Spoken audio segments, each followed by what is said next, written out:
Video में आप सभी का स्वागत है। जैसे कि आपने थंबनेल में देखा, मेटा प्लेटफॉर्म अपने ऑल टाइम हाई से करीब 75% नीचे है। एंड अगर आप देखो तो एक साल में ही करीब 71% क्रैश हो चुका है। आज के टाइम में हमें 95 USD पे मिल रहा है। आप सभी का क्वेश्चन यही होगा कि क्या हमें ख़रीदना चाहिए। इस क्वेश्चन का आंसर इसमें लाइक करता है कि कंपनी करता क्या है एंड कहाँ से उन्हें रेवेन्यू आती है, कहाँ से कंपनी कमाते हैं, ये जानना बहुत ही ज़रूरी होता है। एंड इतनी बड़ी गिरावट है जो क्यों है, ये भी एक तरह की क्वेश्चन मानी जा सकती है। एंड साथ ही में एक्सपर्ट क्या मानते हैं आज के टाइम में, ये भी मैं बताऊंगा। उससे पहले कि कंपनी कौन से इंडस्ट्रीज से इन्वॉल्व करता है। जैसे कि आप देख सकते हो, सोशल मीडिया आजकल का यही ज़माना है। सोशल नेटवर्क एडवर्टाइजिंग से कंपनी के कुछ इस तरह के ऐप्स हैं जो कि सोशल एडवर्टाइजिंग से अपने रेवेन्यू जनरेट करती है। एंड ज़्यादातर वहाँ से ही उन्हें रेवेन्यू आता है। मैं उन कुछ ऐप्स के नाम भी आपको बता देता हूँ। जैसे कि आपको मालूम होगा, फेसबुक, इंस्टाग्राम, मैसेंजर, व्हाट्सअप और भी कई सारे सर्विसेज कंपनी उसके साथ प्रोवाइड करती है। इनमें से कुछ आपको मालूम भी होगा, पर जो फेमस है वो Instagram, Messenger, WhatsApp and Facebook है। मोस्टली कंपनी का रेवेन्यू एडवर्टाइजिंग से ही आता है, जो कि आज के टाइम में कम हो गया है। उसके पीछे का भी दो कारण है। एक तो कंपटीशन भी बढ़ रही है एंड दूसरा है इन्फ्लेशन। जिस तरह से बाकी कंपनीज एडवर्टाइजिंग के लिए खर्च करती थी, वो आज के टाइम में उस तरह से खर्च नहीं कर पा रही है। इसी एक कारण की वजह से कंपनी को उस तरह के रेवेन्यू नहीं आ पा रही है, अपने एस्टिमेट्स को बीट नहीं कर पा रहा है।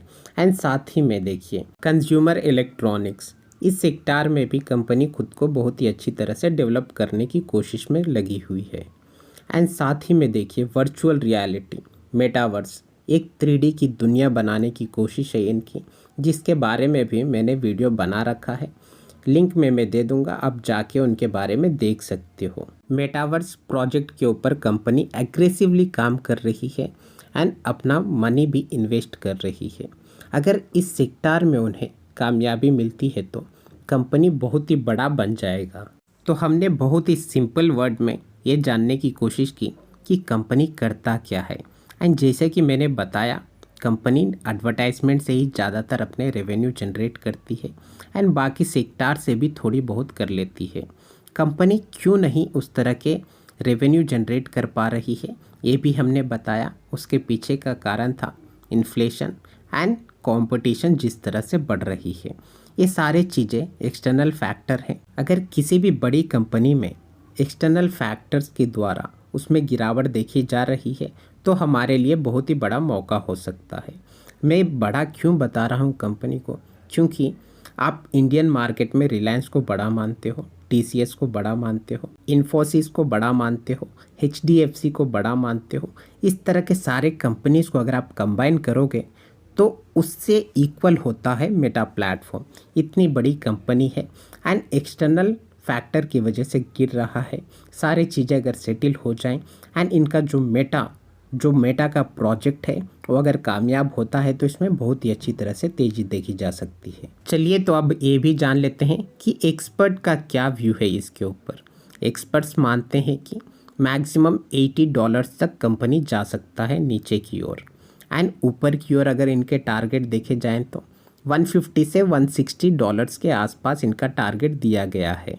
अगर आपको भी यूट्यूब, गूगल, टेस्ला, इस तरह के बड़े कंपनीज में इन्वेस्टमेंट करना है तो आप इंडिया मनी ऐप पे अपना अकाउंट बना के इन्वेस्ट कर सकते हो।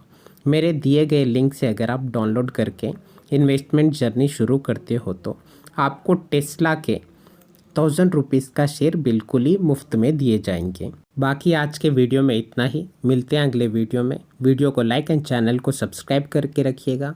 Thank you. जय हिंद।